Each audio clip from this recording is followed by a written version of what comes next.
Denis Sassou Nguesso a regagné Brazzaville en fin d'après-midi au terme d'un séjour d'un peu plus de 72 heures à Paris où il a pris part aux côtés d'autres dirigeants du monde à la conférence internationale en vue de trouver une solution à la crise libyenne qui perdure depuis la mort de Mouammar Kadhafi en 2011.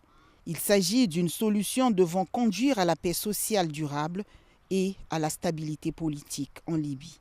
À l'issue des discussions et à l'unanimité, les belligérants se sont engagés à travailler ensemble pour que des élections présidentielles et législatives se tiennent le 10 décembre 2018 en Libye.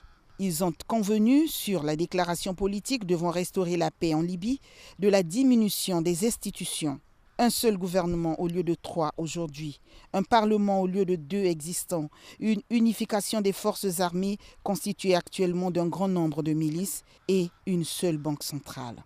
Fayez al-Sarraj, Khalifa Haftar, Aguila Saleh et Khaled al-Misri ont également convenu de soutenir le représentant spécial des Nations Unies, Ghassan Salamé, dans ses consultations auprès d'eux pour adopter les lois nécessaires d'ici le 16 septembre 2018.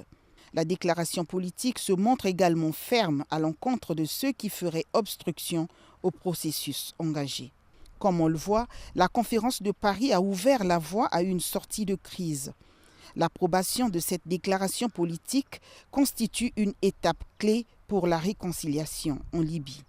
L'invitation du chef de l'État congolais, président du comité du haut niveau de l'Union africaine sur la Libye à cette conférence, est une marque de considération de la voix de l'Afrique dans la résolution de la crise libyenne.